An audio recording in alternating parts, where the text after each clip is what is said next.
Authentic जानकारी कौन हमें दे सकता है और सबसे ज्यादा ऑथेंटिक जानकारी पर ही आपको भरोसा करना चाहिए। निहारिका बारिक, आप स्वास्थ्य सचिव हैं छत्तीसगढ़, इस वक्त हमारे साथ जुड़ी हुई हैं और सीधा उन्हीं का रुख करेंगे, उनसे सबसे पहले जानकारी लेंगे, फिर सवाल जवाब का सिलसिला।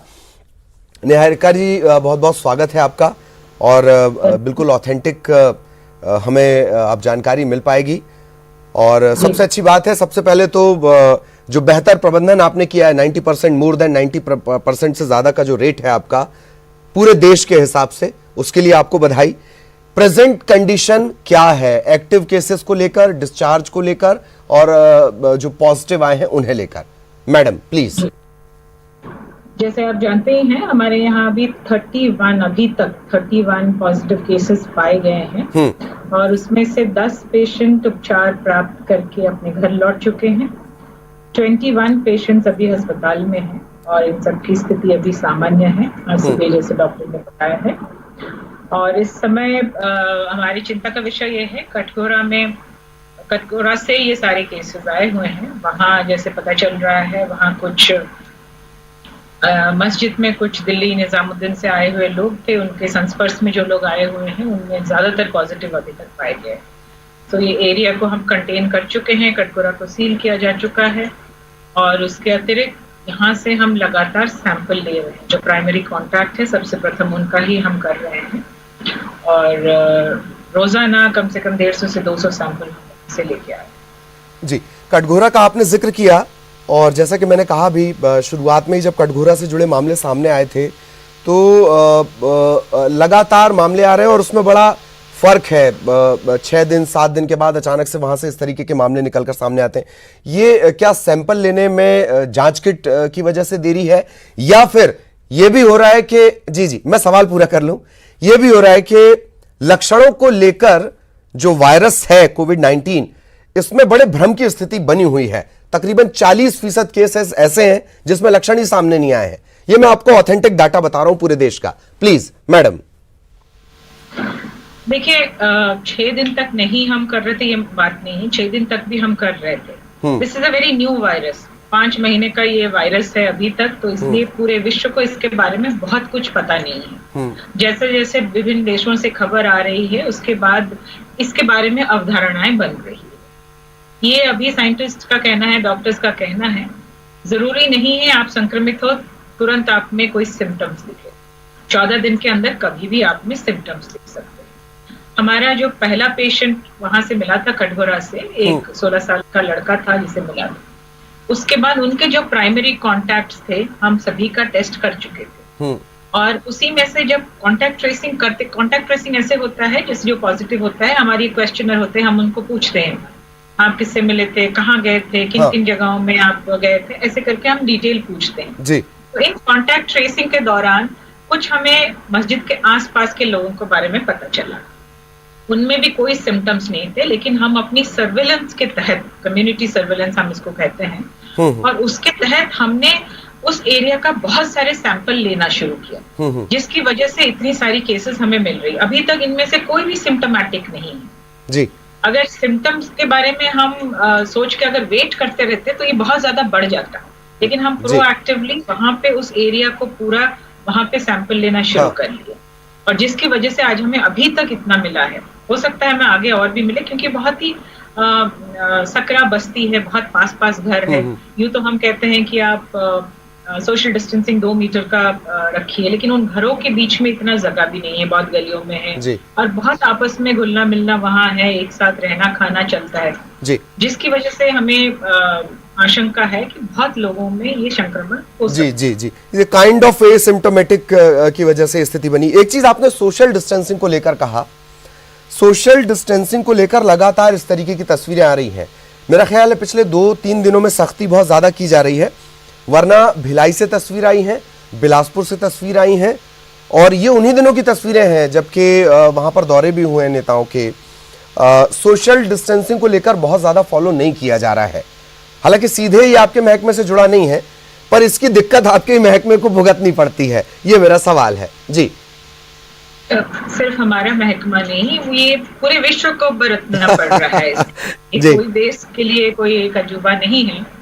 हम भारतीय बहुत मिलनसार होते हैं, बहुत फिजिकली बहुत क्लोज कांटेक्ट में रहते हैं, तो अचानक से आदत परिवर्तन करना भी संभव नहीं है। लेकिन let me give it to you that everybody is trying their best. जनसाधारण से भी हमें पूरा सहयोग मिल रहा है।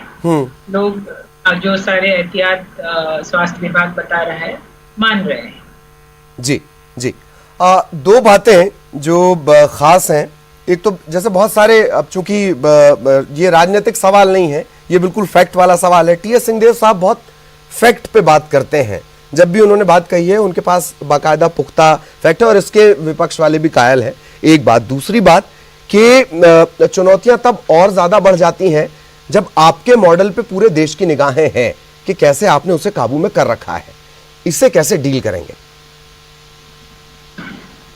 देखिए, इस समय तो हम फील्ड पे जमीनी हकीकत को ही डील करने की कोशिश कर रहे हैं। हमारा पहला प्रायोरिटी है कटघोरा में ये कंटेन हो जाए, ये फैले ना। जितने ज्यादा से ज्यादा पॉजिटिव पेशेंट मिल रहे हैं हम तुरंत उनका उपचार करें, और बाकी लोग जो पॉजिटिव नहीं है उनमें संक्रमण नहीं जाए। अन्य जगहों में भी ये एहतियात हम बरतने के लिए गए, और हमारी पूरी महकमा, पूरा राज्य, सभी डिपार्टमेंट इसमें एक साथ मिलकर हम काम कर रहे हैं। तो मुझे उम्मीद है इसलिए छत्तीसगढ़ को ज्यादा सक्सेस मिलेगा, because everybody is together in this fight. जी, फैक्ट्स की आप जब बात कर रहे हैं, क्योंकि आप जब अनाउंसमेंट कर रहे थे, आपने रायपुर मेडिकल कॉलेज में प्रत्येक दिन 350 सैंपल होने की बात जिक्र किया था। Let me just clarify to you, आज हमें ICMR का अप्रूवल मिल रहा है। सुबह जो डॉक्यूमेंटेशन था हमने पूरा कर लिया है, सो मोस्ट लाइकली हम आज मिल जाएगा।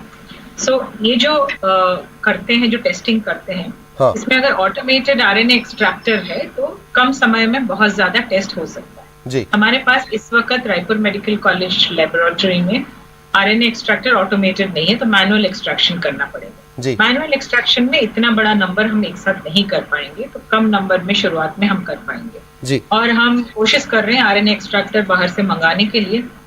हमें जैसे मिल जाएगा ये नंबर में बढ़ोतरी। जी, ये आपने सही कही, लेकिन शायद अगर मैं गलत नहीं हूं, पूरे देश के लिहाज से तो RNA का जिसका आप जिक्र कर रही हैं उसकी शायद कमी है। अब लव अग्रवाल साहब को आज मैं नहीं सुन पाया, ICMR के जो नुमाइंदे थे उन्हें भी मैं नहीं सुन पाया।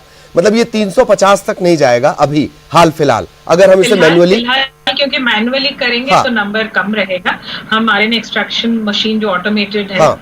उसको मंगाने की कोशिश कर रहे हैं। बहुत जगह हमारी बात हुई है, होपफुली हमें मिल जाएगा। अगर मिल जाएगा तो ये नंबर हम बढ़ा लेंगे। चलिए, और उससे फिर तेजी भी आ जाएगी। एक और खास बात कि शुरुआत से ये थोड़ा सा भ्रम बना हुआ था, निजी नर्सिंग होम या निजी जो अस्पताल हैं इन्हें लेकर पहले कहीं से ये खबर भी आ गई। हालांकि आपने अपील की है कि सोशल मीडिया पर तो बिल्कुल भी ध्यान ना दें। तो शुरुआत में ये कहीं से खबर आ गई थी कि साहब वो निजी अस्पताल हम अक्वायर कर लेंगे, अधिग्रहित कर लेंगे, और बाद में इसका कोई साफ जवाब नहीं आ पाया। दूसरा कि आपने 9 बिंदुओं का 9 पॉइंट्स गाइडलाइन जारी किए थे निजी होम्स के लिए, निजी नर्सिंग होम्स के लिए। क्या इन्हें भी सुनिश्चित किया जा रहा है कि जो बातें आपने तब कही थी उनका पालन हो रहा है? उसमें कई बड़ी इंपॉर्टेंट है, जैसे आपने कहा कि जो सर्दी बुखार सामान्य है वो एक दरवाजे से आए, कोविड-19 के जो सिम्टम्स हैं वो दूसरे दरवाजे से आए। इस तरीके की बड़ी जमीनी गाइडलाइन है, तो वो फॉलो हो रही है या नहीं? Ma'am please. हमारा आज IMA के साथ भी एक बैठक हुआ था, और वो भी बहुत हमें सहयोग प्रदान कर रहे हैं। ये सारी बातें हम उनसे भी discuss, this is advisory, let me tell you, ये आइडियल सिचुएशन में होना चाहिए। सो आप अपने क्योंकि आपका भी बचाव करना है, डॉक्टर का, नर्स का भी बचाव करना है। सबसे पहला फ्रंटलाइन वर्कर्स जो होते हैं उनका बचाव सबसे जरूरी होता है, क्योंकि उससे मनोबल गिरता है अगर वो इन्फेक्ट हो जाए। तो ये गाइडलाइन उन्हीं के बचाव के लिए हमने दिया है।